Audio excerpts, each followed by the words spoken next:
Hello and welcome to the Repurpose Your Purpose podcast. My name is Aurora Minigallo and my work is all about helping you do work you love, whether you're a career changer or you're growing into the work you're doing now. How do I help people change careers or grow into their career? So I help my clients get rid of whatever is standing in their way of their own power to manifest, to actualize, to create something practical in the world. It's a combination of deep inner work and practical, effective strategy, taking action. One way I started to experiment with as a quick way to point it to is to free you to use your practical power. All right, so today I want to talk to something that to me is very important. It's very important because I've been through it, and it's very important because a lot of people I worked with in the past, talk to me about this experience. And it's the experience of getting your dream job, being super excited about it, having worked really, really hard to achieve it, and then seeing it transform or seeing it turn out to be a nightmare job. Okay, so first of all, if you recognize yourself in this, congratulations. It takes a ton of hard work and skills and determination and talent to get your dream job. And I think you really, no matter how then the dream job turned out to be, I think it's important to celebrate this as an achievement and to really recognize that if you got to that point, it's because you did a lot of things right. And so my first invitation for today, we're gonna, get deep into this topic, is to really not discount how wonderful of an achievement that is. Okay, but then for many of us, I really think this is a very common experience. For some of us, it turns out that what we expected to be this amazing role or this amazing company or this amazing job, it's really quite nightmarish, right? So why is that? Why is it so common for this to happen?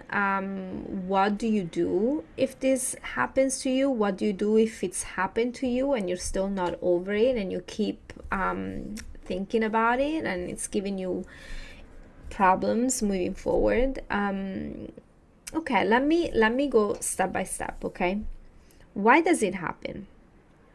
So sometimes it happens because, during the interview process, you had a bit of a gut feeling that something wasn't checking out. You had a little bit of maybe not a red flag, but an orange flag, right?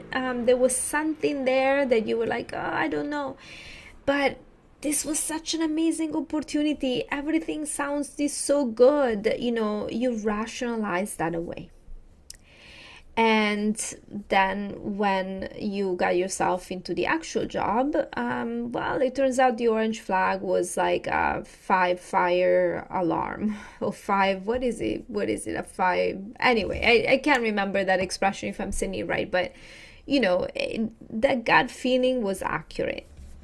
So if that's the case, the biggest lesson to take here is to really start trusting your gut feelings. And if you're not sure when it's fear and when it's a gut feeling, then I'm going to post something here in the show notes with something I wrote about intuition and things like that. So you can start getting familiar with recognizing your own intuition versus, some thoughts, some fears that we'll have. That's what I also call our inner wisdom, and I work a lot with clients about tuning into your inner wisdom because it can help you avoid a certain situation. So sometimes that's what I see happens. It's simply that, very innocently, we don't know to follow that gut feeling. We discount it. We have been raised to rationalize it or ignore it. And then, in fact, there were some issues there. Something else that happens is that you did all your homework, you had a fantastic interview, you didn't have any bad gut feeling, but the way the company presents itself and the way it actually works are two different things.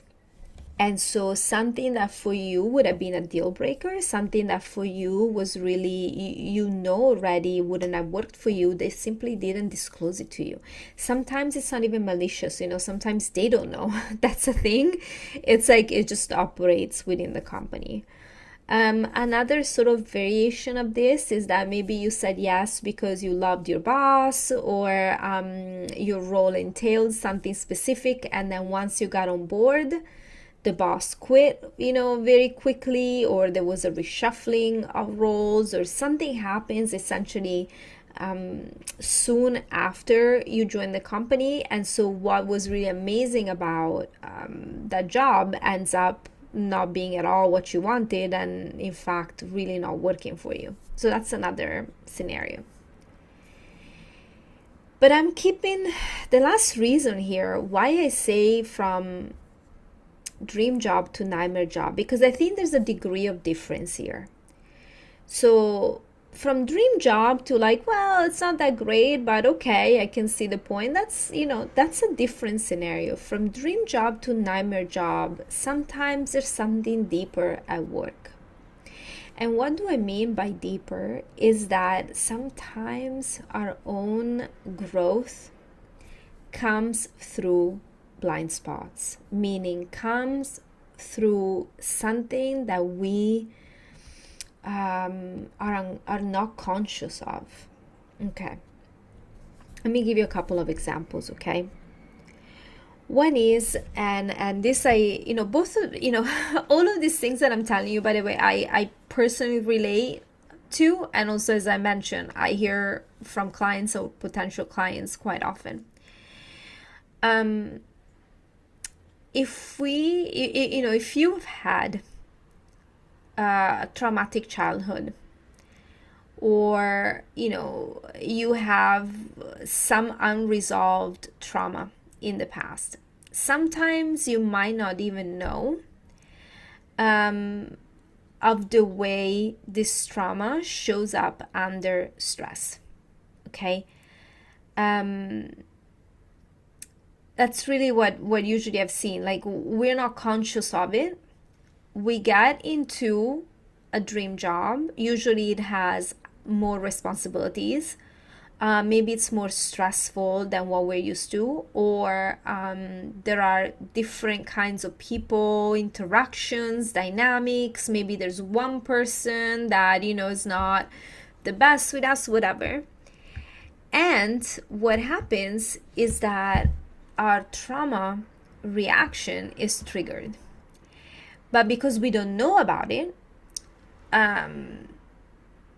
we then get caught up in a cycle of having a bad experience, reacting dysfunctionally, because when we react out of trauma is usually not very functional, and then feeling, getting in consequences, having some negative consequences from that, and then feeling ashamed and feeling bad because we were triggered. Okay, and all of this, again, if you don't even understand or you don't even realize that you have this at play, it can put more and more psychological pressure on you, to the point where it really turns from dream to nightmare, and you're caught up.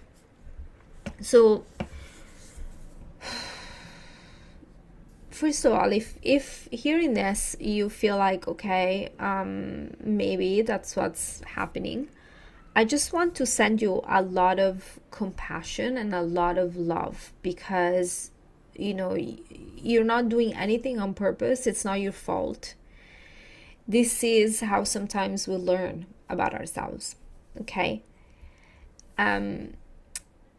If this sounds like it's possibly what's happening, I really do recommend not trying to deal with it by yourself.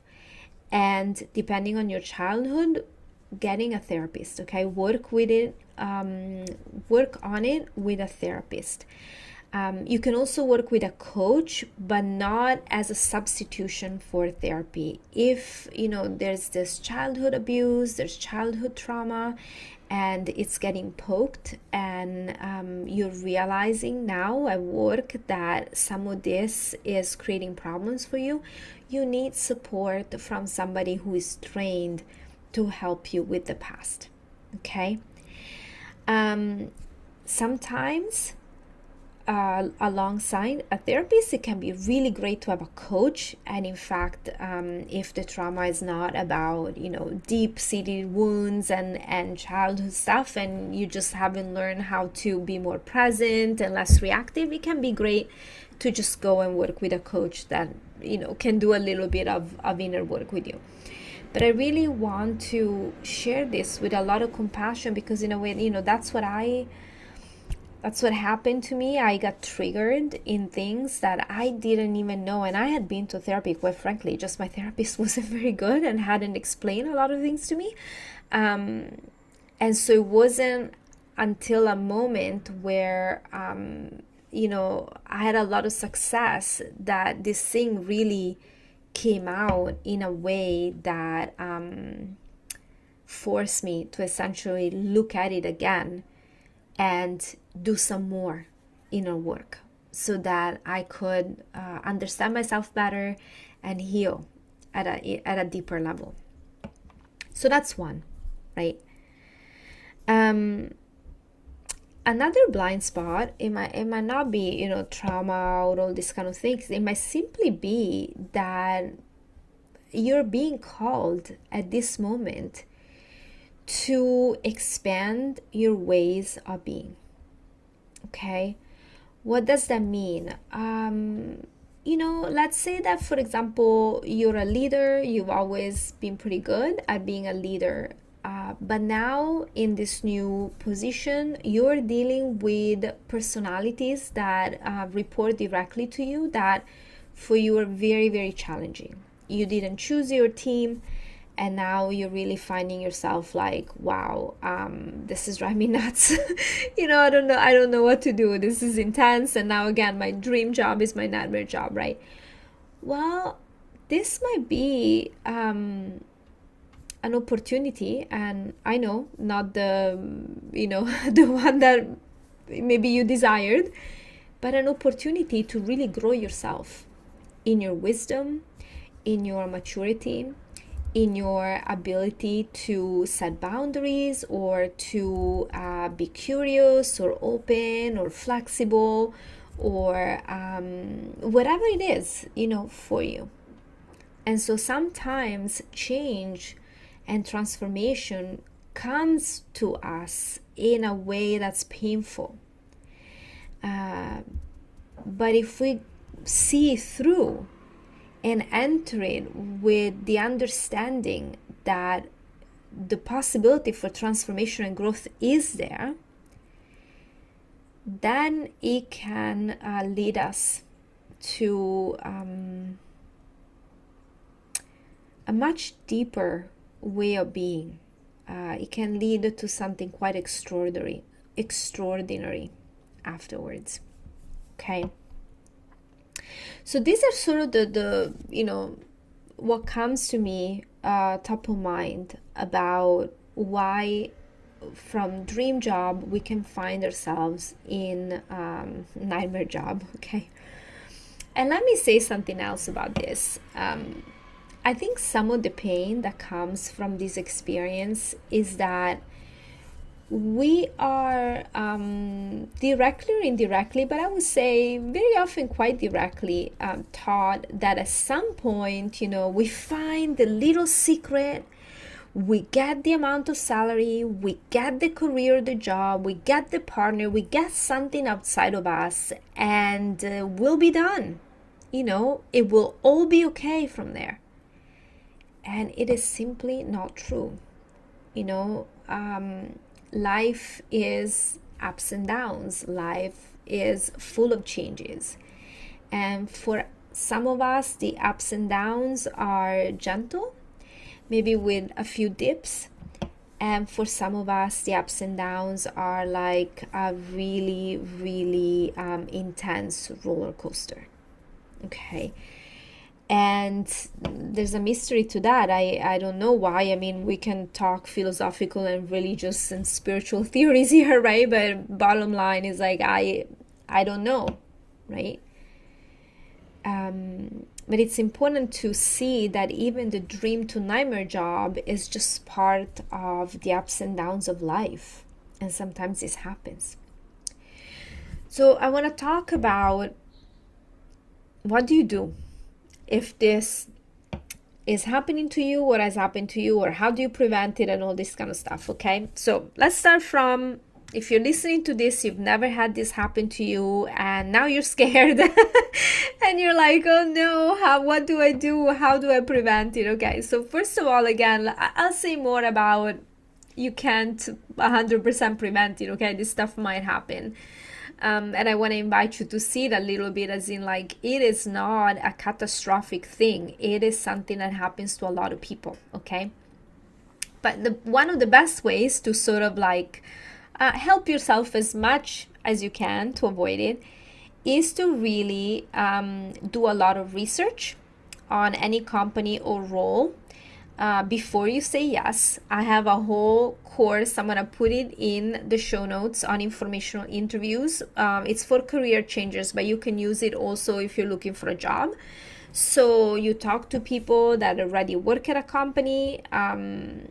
So you sort of like gather some insider information, okay, before you go and say yes to a job. You use the interview process to actually learn about the company, to ask questions about the company. So as much as you can, you know what you're getting yourself into. And you show up fully as yourself during the interview process. So if you're not a good match, they can also say no. And believe me, it is better for them to say no because they realize you're not a match than for you to have a really, really hard time being in a company that's not a match for you. Okay. And of course, is to learn how to trust and follow your own inner guidance. Because as I said, often we do have a bit of a gut feeling at the interview process and during the interview process, and we just, we're so used to, we're so being trained to dismiss that we miss our own inner knowing that is not as cool of an opportunity as it sounds like. So this is like, as much as you can, how to help yourself prevent getting a dream job that becomes a nightmare job. All right. Now, what if you, I'm going to do if you're in it right now last, okay? What if you have been in this situation already? You quit your job, you got laid off from the job, or you already are in a new job, but you can't let go of this experience. When you think about what you want to do next, whether it's the same career or a different career, you feel in the pit of your stomach this fear because it was, quite frankly, a bit traumatic to go through this experience. So again, I relate to this a lot because it was very painful to me when it happened. I didn't understand the things that I'm sharing with you today, and therefore I spent quite a number of years feeling absolutely devastated inside, feeling just guilty inside, losing a lot of confidence. There was a lot of stuff that got stirred by this experience. So again, I want to say I understand, and like my heart really goes out to you if this resonates. It's important for you to get some healing around this. So depending on the severity of trauma, that essentially I'm calling this trauma with, not as a diagnosis or something, but it's sort of like something that's sticking with you. You can't quite let it go. Depending on the severity, again, you might want to work with a therapist, okay? It might be good to really address this. If it's not huge, but you feel like, yeah, but this is still in my space, then a coach that, like me, can do deep coaching can help you, okay? It's a big part of coaching to sort of like, okay, let's move you forward, let's not get stuck with all these thoughts and things we tell ourselves, okay? Don't ignore it. Notice if when you're presented with an opportunity, when you want to do something different, this memory comes up and blocks you, or some feelings relating to this memory come up and block you. Really don't just let it sit there, right? You can work through it. Okay, now what if this is something you're going through right now? First of all, I know it's tough, okay? I really know it's tough. The first step that I would recommend is realize that you don't have to feel guilty or ashamed. This is, again, something that happens. It's not your fault. In most cases, it's not even the fault of the company. Everybody kind of like innocently fell into this, okay? So the first thing is to really try to recenter yourself a little bit and really realize there's nothing for you to be ashamed or feel guilty. Understand that the feeling you have right now, or the thoughts that make you feel like that this is now your entire world, and it's really like making you so sucked into this pain and this situation at work, it's just what we do when we're in pain. If I have a little paper cut here, and like I feel it so much, I don't usually feel this part of my body. I feel it so much, right? It's painful. It's a little tiny paper cut. Okay, so when we're in pain, all our attention goes to the pain, and it becomes our entire world. It's not your entire world, okay? It's just something that's happening right now. So the first step I would say is that to put it in perspective. And second step is don't try to do this alone, okay? Get some help. A coach can help a lot during these situations. If you feel, again, that there's trauma going on from when you were a kid or something, get also the help of a therapist, okay? But also, look through your connections. Call a couple of friends, past colleagues, people in your industry that you trust. Get some help, you don't have to go through it all on your own. Okay, are you with me? All right, so you got some help. You're getting a little bit of perspective and saying, okay, maybe this is not just me. Maybe this is not some horrible things. That's the end of my life and professional career and everything, right? Like, put it in perspective. Now, here's what might happen, okay? It might be that as you regain your bearings a little bit, you might find that this is one of those scenarios that I was mentioning earlier in the podcast episode, which is, I'm bumping into some of my blind spots, and this is actually a job I want to stick with and develop myself. And I can see that this is an opportunity for me to grow. That's okay. The other scenario is that you get some help and you're like, yeah, this is a toxic environment. This is absolutely bad for me. This is a great environment for somebody else, but it's totally not a good match. Start looking for another job, okay? The pain of staying in might be a lot worse than the pain of, working harder to get somewhere else. And during that time, though, that you're looking, uncover, and again, it's very hard to do by yourself, so get some help. Uncover what do you really need to say yes to and say no to in the next job, so you don't fall for the same trap, okay? And go get yourself out of there. The moment you're out of there, you will feel better. Okay? The moment you're in a new job, you will feel better. What you don't want to do is subscribe to some sort of thing that you tell yourself, or that maybe a lot of people have been telling you, that no matter what, it's about you changing yourself. Okay?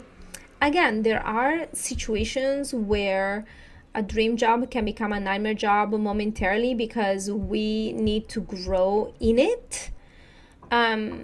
But that's not always the case. I don't know what the percentage is, but I would be like, don't fall for that. If you're one of those people who's always like, what did I do wrong? What can I do? How can I work on myself? But maybe you need also to have a little bit of an experience of like, hey, what if it's not my fault?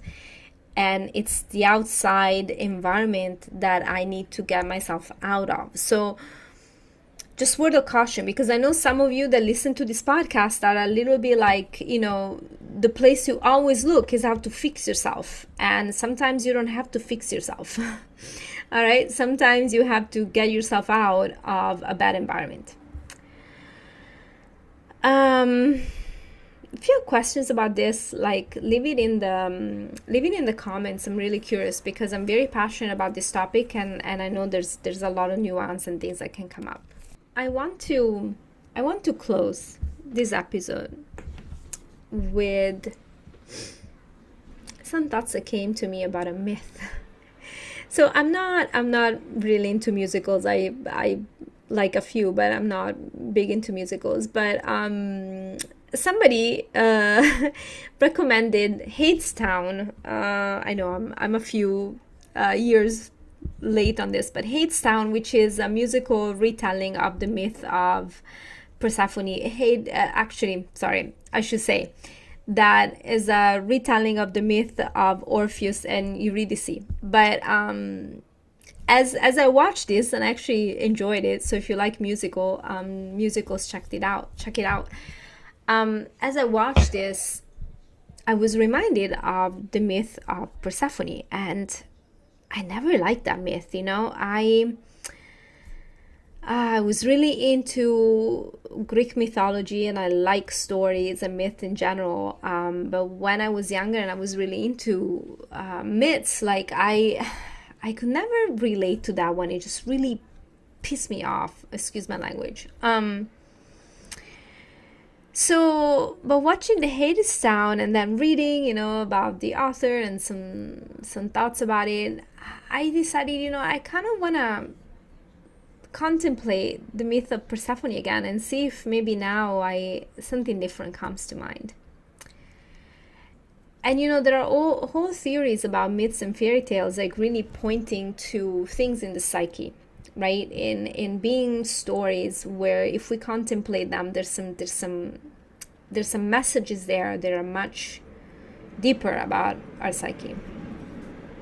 And I'll put a link as well on the myth of Persephone. And the myth of Persephone is pretty much the story, goes that Zeus and Demeter, Demeter was the goddess of the earth, had a daughter, Persephone. And Persephone is just, this young woman, and she's very innocent. And Hades, who was the god of the underworld, the god that in ancient Greek mythology was just keeping the souls of the dead underground, he falls in love with Persephone and kidnaps her and takes her to the underground with the blessing of Zeus.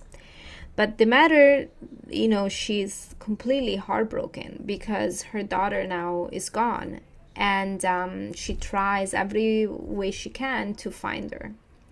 Anyway, long story short, Hades agrees to give Persephone back to Demeter, but Persephone eats some seeds from the pomegranate fruit.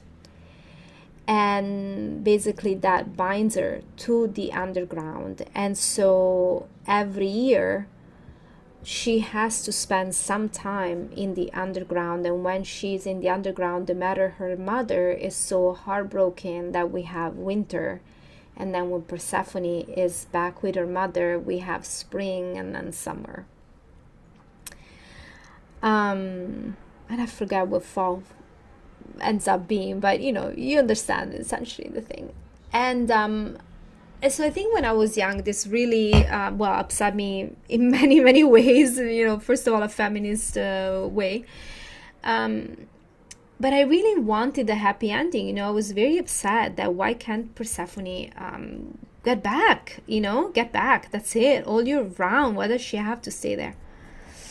But somehow contemplating this as I was thinking about this episode on the dream job to nightmare job,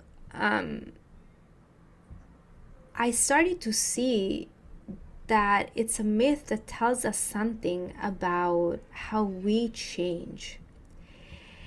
And the fact that Persephone is this innocent, young woman, I started to see at this inner child, the young, innocent part of ourselves. And we stumble blindly into sometimes situations innocently, or things happen, they catch us and we're dragged down. We're in a low mood. We are caught in a time in our lives when something painful is happening. We are stuck and we feel we cannot move forward and nothing grows. It's like a metaphorical underground. And the bigger part of us, is upset at this and wants, like the matter, we want to be back. We want for things to move forward and bloom, and we want the good feelings, but we're stuck underground.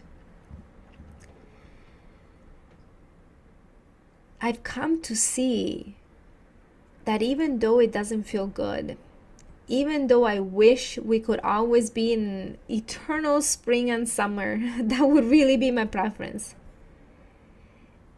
That growth happens through sometimes these journeys underground. And that's a little bit of, the pain of the human condition. We go through, again, ups and downs. And so I found strangely that this myth was speaking to me and was telling me, like, look, even though there's a part of you that once in a while will get caught up in the low mood, once in a while we get stuck, once in a while we'll go through a tough time, it will always resurface. It will always bring blooming flowers and new ideas and more awareness and the joy of being reconnected to a higher or a more expanded state of being. So I'm going to leave you with that, to really see that